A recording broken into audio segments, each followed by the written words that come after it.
ఒకటి కూటమి ప్రభుత్వం మంచి ప్రభుత్వం లేదంటే గత ప్రభుత్వం చేసిన తప్పుల్ని వాటన్నిటిని సరి చేసుకుంటూ వస్తున్నాం అని చెప్పే ప్రభుత్వం ఈ రకంగా ఏకపక్షంగా రైతుల యొక్క కన్సర్న్స్ కూడా వినకుండా నోటిఫికేషన్ ఎలా ఇచ్చిందబ్బా అని చెప్పేసి కడుపు మండిపోయింది నాకు కూడా మొదట్లో. మొదట్లో కాదు, ఇప్పటికీ కూడా అదే స్టాండ్. ఒకవేళ అది దాన్ని వెనక్కి తీసుకోకపోతే కనుక వీళ్ళకి ఏమైనా మైండ్ దొబ్బిందా అని కూడా అనిపించింది. అంటే కావాలని ప్రజలకి దూరం అయిపోతున్నారా, వ్యతిరేకత మూట కట్టుకోవాలని చెప్పేసి వాళ్ళే కోరుకుంటున్నారా అనేది ఒక అంశం. కానీ ఈరోజు సాక్షి దినపత్రిక యొక్క కథనం చూసిన తర్వాత వారు ఇండోసోల్కి అనుకూలంగా ఇండోసోల్కి అన్యాయం చేస్తున్నారు, పరిశ్రమలు పారదోలుతున్నారు అని చెప్పేసి రాసిన కథనం ద్వారా రైతులకు ఏమాత్రం అక్కడ వాళ్ళ వైపును మాట్లాడకుండా రైతుల ఎక్కడైతే ముందు మేము కేటాయించామో అంటే వైసీపీ కేటాయించిందో గత ప్రభుత్వం అది కాదని చెప్పేసి కావాలని ఈ ఏదైతే ఉలవపాడు మండలం అలాగే ఈ కరేడు గ్రామం ఫర్టైల్ ల్యాండ్స్ ఇవ్వడం ద్వారా సారవంతమైన భూములు ఇవ్వడం ద్వారా రైతులు ఖచ్చితంగా అపోజ్ చేస్తారు కాబట్టి ఈ రకంగా ఈ మొత్తం ప్రాజెక్టునే రద్దు చేయాలన్న ఒక భావనతో ముందుకు వస్తుంది అన్నప్పుడు నాకు కొంత ఊరట లభించింది. ఓహో, మొత్తానికైతే ఇది రద్దు అయిపోతే బాగుండు వీళ్ళు చెప్పిన దాని ప్రకారంగా అని చెప్పేసి. ఒకటి ఇక్కడ ఇండస్ట్రీకి వ్యతిరేకం కాదు సార్. ఇక్కడ ఈ ఇండోసోల్ కానీ అలాగే దీని పేరెంట్ మాతృక అని చెప్తున్నటువంటి షిరిడి సాయి ఎలక్ట్రికల్స్ మీద ఎన్ని ఆరోపణలు ఉన్నాయో మనం అనేక డిబేట్స్లో మనం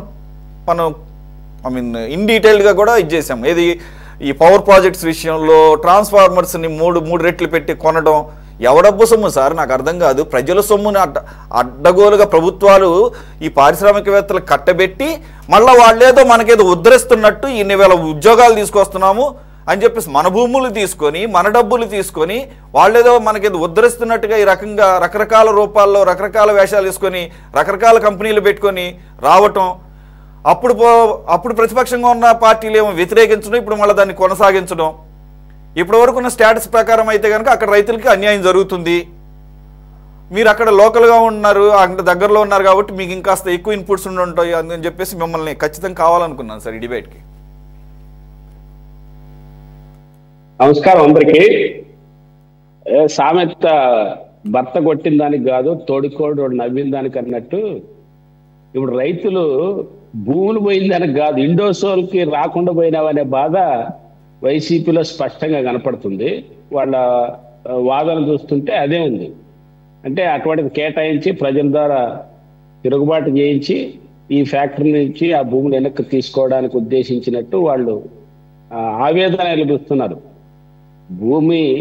రైతుల భూమి పోతుందనే దానికంటే కంపెనీకి రావాల్సినటువంటి భూములు రాలేదనే ఆవేదన ఎక్కువ కనపడుతుంది.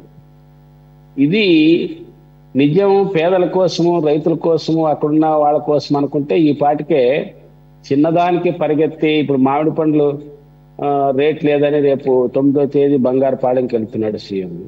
అంతకుముందు ఒక దానికి వెళ్ళాడు, మరొక పంటలు ఎక్కడ లేకపోతే పొగాకు దాన్ని పరిశీలించడానికి వెళ్ళారు. మరి ఇన్ని వేల మంది రోడ్డు మీదకి వచ్చి మా భూములు ఇవ్వము, ఇదే మా జీవనాధారం అని పోరాడుతుంటే నిజంగా రైతుల మీద ఆ ప్రేమ ఆప్యాయతుంటే వీళ్ళు పోలేదు వాళ్ళు పోలేదు, ఇద్దరు పోలేదు. ఆ మాటకు వస్తే ప్రతిపక్షంలో ఉన్నటువంటి పార్టీ దాంట్లో ముందుండి వాళ్ళ పక్కన నిలబడాలి. 29వ తేదీ పెద్ద ఎత్తున హైవే మీకు వచ్చారు, పెద్ద ఆందోళన చేశారు. 29వ తేదీ మొత్తం ప్రజా సంఘాలు అంతున్నాయి. 30వ తేదీ నేను కూడా వెళ్ళాను. ఒక రోజంతా వాళ్ళతో ఉండి ఆ చట్టం ప్రకారంగా జరిగినటువంటి అంశాలన్నీ పరిశీలన చేశాము, వాళ్ళకి ధైర్యం చెప్పొచ్చాము. సరే, ఇప్పుడు సిపిఎం పార్టీ వామపక్ష పార్టీలు కంటిన్యూగా ఉండి అది నడుస్తుంది. సరే, ఆయన కూడా నిన్న వెళ్ళొచ్చారు, మీరు చూశారు. సరే, విషయం నేను చెప్పదలుచుకున్నది ఏంటంటే సురేష్ గారు చెప్పినట్లు అభివృద్ధికి ఎవరు ఆటంకం కాదు, పరిశ్రమలు రావడానికి ఆటంకం కాదు. ఏమిటి అభివృద్ధి అంటే? ఆకులను కొట్టి గద్దలు కేయడం అభివృద్ధి అంటే? పచ్చటి పొలాన్ని ధ్వంసం చేసి అందులో పరిశ్రమలు కట్టడమా? లేదా రైతుల్ని చంపి వాళ్ళ శవాల గుట్టల మీద నుంచి పరిశ్రమలు నిర్మించడమా? వాటి అభివృద్ధి అంటే ఏమిటి? అభివృద్ధి అంటే ఇప్పుడు వైసీపీ నంద్యాల ప్రాంతంలో గడివేమల దగ్గర బలవంతంగా రైతుల్ని రాత్రి పగులు ఇళ్ల మీదకి వెళ్ళి దాడులు చేసి తిరుగుబాటు లేకుండా మమ్మల్ని అంతా అరెస్ట్ చేసి గతంలో సోలార్ కంపెనీకి ఇచ్చింది మీరు అందరూ చూశారు. ఇప్పుడు అక్కడ రైతులకు నష్టపరిహారం లేదు, వ్యవసాయ కార్మికులకు ఉపాధి లేదు. అదేవిధంగా ఇప్పుడు కుప్పంలో ఇప్పటికే ఆల్రెడీ ఒక చిన్న ఎయిర్పోర్ట్ కోసం 500 ఎకరాల భూమి సేకరించి ఉన్నారు. కుప్పం ప్రాంతంలో మన అమలాపురం ప్రాంతం కంటే సుందరమైన ప్రదేశంగా ప్రస్తుతానికి తీర్చిదిద్దుంది. ఇప్పుడు అక్కడ ఇంటర్నేషనల్ గ్రీన్ ఎయిర్పోర్ట్ కట్టాలని ఇప్పుడు చంద్రబాబు నాయుడు గారు వెళ్ళారు. దాని మీద నేనంతే నా మీద కేసు పెట్టారు, రానకుండా అడ్డుకున్నారు, అరెస్ట్ చేశారు, తర్వాత వదిలేరు. అది వేరే విషయం. అంటే భూసేకరణ కోసం ఆ ప్రభుత్వం కానీ ఈ ప్రభుత్వం కానీ రైతుల మీద ఆప్యాయత ప్రేమ అనేది లేదు. ఈ షిరిడి సాయి ఎలక్ట్రికల్ మీద స్మార్ట్ మీటర్లు ఎంత దుర్మార్గంగా వాడు అదానితో తీసుకొని వాటిని బిగించడానికి ప్రయత్నం చేస్తే, మేమంతా గతంలో పోరాడితే వైసీపీ గవర్నమెంట్లో ఉన్నప్పుడు మా మీద కేసులు పెడితే లోకేష్ గారి చంద్రబాబు నాయుడు గారు కానీ మేము వచ్చిన మరుక్షణమే స్మార్ట్ మీటర్ పగలగొట్టండి, ధ్వంసం చేయండి అని ఇచ్చారు. నిజమేమో బాయ్, ఎంత మంచి ప్రకటన ఇచ్చారో అనుకున్నాం. ఇప్పుడు స్మార్ట్ మీటర్లు వాళ్ళే వచ్చి బిగిస్తున్నారు. మా ఆఫీసులో ఇప్పుడు నేను కూర్చున్న ఆఫీసులో మాకు తెలియకుండా స్మార్ట్ మీటర్ బిగించిపోయారు. తర్వాత 3 రోజుల తర్వాత తెలిసి మా వాళ్ళు పిలిపించి దాన్ని పగలగొట్టేశారు. పగలగొడితే వెనక్కి తీసుకెళ్లారు. ఎందుకు పగలగొట్టారు తర్వాత ఆ స్మార్ట్ మీటర్ నష్టం అనేది ఇంకొక సబ్జెక్ట్ లో మాట్లాడుకోవచ్చు. కానీ ఇప్పుడు నేను చెప్పదలుచుకుంది అంటే 2013 భూసేకరణ చట్టం ఉంది. 2013 భూసేకరణ చట్టం ప్రకారంగా నోటీస్ ఇవ్వాలి, 60 రోజులు రైతులకు గడువు ఇవ్వాలి, మీ అభిప్రాయం చెప్పమని గ్రామ సభలు నిర్వహించాలి, సోషల్ ఇంపాక్ట్ సర్వే చేయాలి, దీనివల్ల నష్టం ఎంత లాభం ఎంత అని. 2013 చట్టం ప్రకారం 2 పంటల పండే భూమి ఎట్టి పరిస్థితుల్లో తీసుకోకూడదని చట్టం క్లియర్గా చెప్తుంది. ఒకవేళ తీసుకుంటే అదే మొత్తంలో ఇంకొక చోట ఆహార ధాన్యాలు పండించే భూమిని ఆల్టర్నేట్ అయిన తర్వాత తీసుకోవాలని చెప్తుంది. మరి గత ప్రభుత్వంతో అడ్డగోలుగా ఇవేం చట్టాన్ని అస్సలు అమలు చేయలేదు, దాని గురించి పట్టించుకోలేదు, అడ్డుపడిన వాళ్ళ మీద కేసులు పెట్టింది, జైలుకి పంపించింది, వాళ్ళు ఇంటికి వెళ్ళారు, అది వేరే విషయం.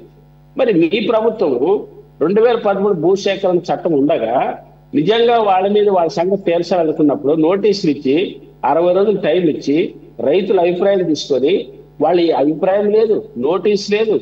ఇప్పుడు హిందూ పేపర్లో ప్రకటించారు. ఆ పేపర్ చూసి మేము మా వాళ్ళకి చెప్పాము, అది వేరే విషయం. నోటీస్ ఇంగ్లీష్ లో పంపించారు. ఇంగ్లీష్ లో నోటీసు నాకే అర్థం కాదు. ఆ గ్రామీణ ప్రాంతాల్లో ఉండే కూలీలకి పేద రైతులకి ఏమైనా అర్థమవుతుందా? అక్కడ ఉన్నటువంటి ఖరేడులో పంచాయతీలో 4 గ్రామాలు ఉన్నాయి. 4 గ్రామాల్లో 3, ఒకటి ఎస్టీ కాలనీ, ఒకటి ఎస్సీ కాలనీ, ఒకటి మత్స్యకార కాలనీ.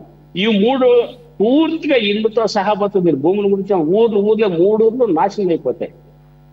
అంతేకాకుండా భారతదేశంలో ప్రపంచంలో ప్రఖ్యాతిగాంచినటువంటి ఉలవపాడు మామిడి పండు అక్కడ ఉంటుంది, ఆంధ్ర రాష్ట్రంలో పేరుగాంచినటువంటి సపోటా అక్కడికి ఉంటుంది, హార్టికల్చర్ కి ప్రసిద్ధి కాంచిన ప్రాంతం. మరి ఆ ప్రాంతం తీసుకునేటప్పుడు ఆ షిరిడి సాయిని వారి సంగతి తెలుసు. కానీ ప్రభుత్వం ఇంత మంచి భూములు ఇవ్వడం అన్యాయమైన నోటిఫికేషన్ ముందే రద్దు చేసి ఉండొచ్చు, దాని జోలికి పోకుండా చేయొచ్చు. కానీ దీని వెనక అదాని హస్తం ఉంది కాబట్టి, అదానికి షిరిడి సాయికి సంబంధం ఉంది కాబట్టి, షిరిడి సాయి యొక్క బినామీ అదాని కాబట్టి, సరే మీకన్నట్టు మాజీ ముఖ్యమంత్రి జగమెరిగిన సత్యం, అందరికి తెలిసిన సత్యం అది. దానికి కాబట్టి ఇది వాళ్ళ ఒత్తిడితో తీసుకొచ్చి మేమేం చేయమంటే రైతులు తిరగబడతారని వీడు చెప్పుకోవడానికి ఇటువంటి ఎత్తుగడ తప్ప నిజంగా వీళ్ళు కూడా వాళ్ళు తీసేయాలనే ఉద్దేశం కాదు. వీళ్ళు కూడా ఇంటర్నల్ ఉంది. మరి ఇప్పటికైనా గవర్నమెంట్ పక్కన పెడదాం. రైతు నాయకులు, తెలుగుదేశం రైతు నాయకులన్నీ 3 పంటలు పండే భూమి మీద అన్యాయం, దుర్మార్గం ఎందుకు ఖండించలేకపోయారు? లేదా వైసీపీ నిజమైన ప్రేమ భూముల మీద ఉంటే ఒక్కడు తెలుగుదేశం కానీ వైసీపీ కానీ ఇప్పుడు 28 నుంచి స్టార్ట్ అయింది యాజిటేషన్. ఈరోజు 8 కరెక్ట్ 10 రోజులు అయింది. నేను 3 సార్లు వెళ్ళొచ్చాను. ఇప్పుడు రైతులు పోరాడుతున్నారు. సరే మేమంతా వెళ్ళొచ్చిన తర్వాత నిన్న ఐలు వెళ్ళారు. రేపు మరి మొన్న వామపక్ష బృందం వెళ్ళింది. మరి రేపు సిపిఐ పార్టీ నాయకులంతా అక్కడ నిలబడ్డారు. కానీ భూసేకరణ అనే పేరు మీద అడ్డగోలుగా దోచుకొని ఎకరాకి ₹1,00,000, ఉదాహరణ చెప్తున్నాను నేను, 8,000 పై చిలుకు 8,348 ఎకరాలు.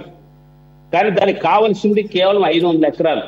ఉద్దేశం ఏంటంటే 500 ఎకరాలు డెవలప్ కోసం చూపిస్తారు, మిగిలిన 7,000 ఎకరాలు డెవలప్ చేసుకొని రియల్ ఎస్టేట్ దుర్మార్గంగా అడ్డగోలుగా అమ్ముకోవడానికి చేస్తున్నటువంటి దుర్మార్గమైన పరిస్థితి ఇది. ఇక్కడే అన్ని చోట్ల భూసేకరణలో అభివృద్ధికి కేటాయించేది 10%, 90% వ్యాపారం చేసుకోవడానికి, ఆ భూములు తీసుకోవడానికి. గతంలో లేపాక్షి దగ్గర 12,000 ఎకరాలు తీసుకున్నారు, 1,00,000 ఎకరాలకు చొప్పున. 12,000 ఎకరాలు లక్షకి ఎకరా చొప్పున తీసుకొని అదే భూమిని బ్యాంకులో పెట్టి ₹1,00,00,000 లోన్ తీసుకున్నారు ఎకరాకి. అదే కదా మాజీ సీఎం మీద ఉన్నటువంటి ఈడీ కేసు, ఇదే కదా. ఇప్పుడు ఈ పద్ధతుల్లో మొత్తం భూసేకరణ అంతా చేశారు. ఇప్పుడు దాకా బ్యాంకులు, డబ్బు బ్యాంకులు చూసాం, గోల్డ్ బ్యాంకు చూసాం.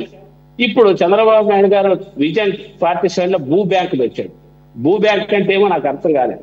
అంటే భూ బ్యాంక్ ఏమంటే రాష్ట్రంలో ఉన్నటువంటి భూములను తీసుకొని ఒక చోట పెట్టుకొని ఎవరు వచ్చినా పారిశ్రామికవేత్తలు అర్ధరాత్రి లేచి 12 గంటలకు అడిగినా పలానా చోట ఉంది తీసుకో అనడానికి.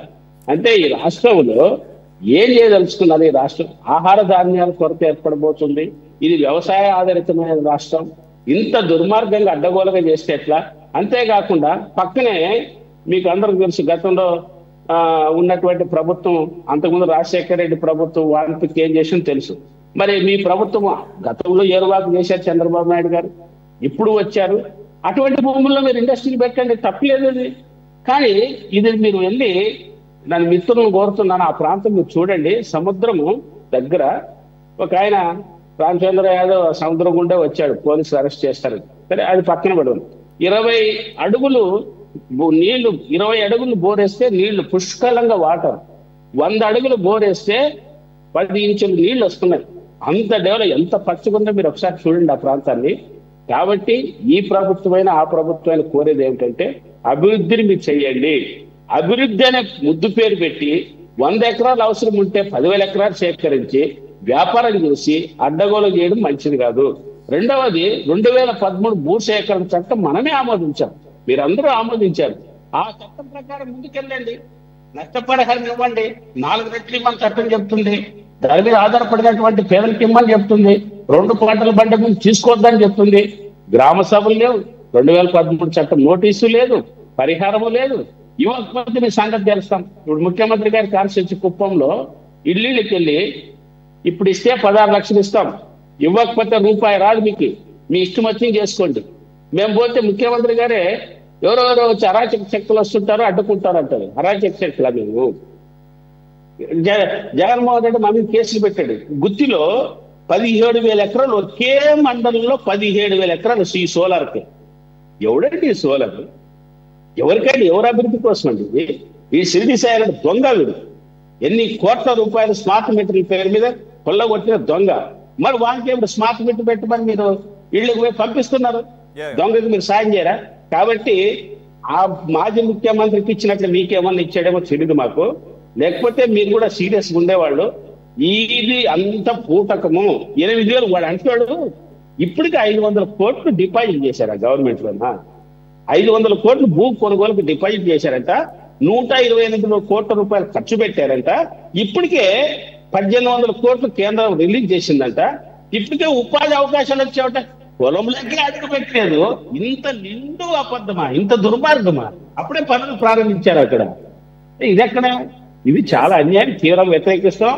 మా గొంతులో ప్రాణం ఉన్నంత వరకు ఆ భూమి జోలికి రానియము. రైతులు, పేదలు వాడు సాధంగీకరిస్తే మేము చేసేది ఏం లేదు, వాళ్ళ కోసం నిలబడతాం.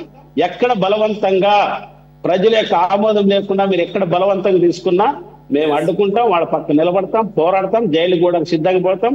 గత వైసీపీ ప్రభుత్వం నా మీద 22 కేసులు పెట్టింది. ఇప్పుడు మీరు కూడా కుప్పంలో కేసు బుక్ చేశారు. ఎన్ని కేసులు పెట్టినా దీనికోసం మాత్రం మేము నిలబడతాం. మీకు చిత్తశుద్ధి ఉంటే 2013 చట్టాన్ని అమలు చేయండి. మీతోనా ఆ పక్క వైసీపీతోనా ఇద్దరితో డ్రామా ఆడించేవాడు మీకు తెలుసు ఎవడనేది. ఈ స్మార్ట్ మీటర్ లోడు, ఆ స్మార్ట్ మీటర్ లోడు అదాని ఇద్దరిని ఆడుకుంటున్నాడు. మీ ప్రభుత్వం ఇప్పటికైనా మేల్కొని ఇటువంటి దొంగల మీద చర్య తీసుకోండి.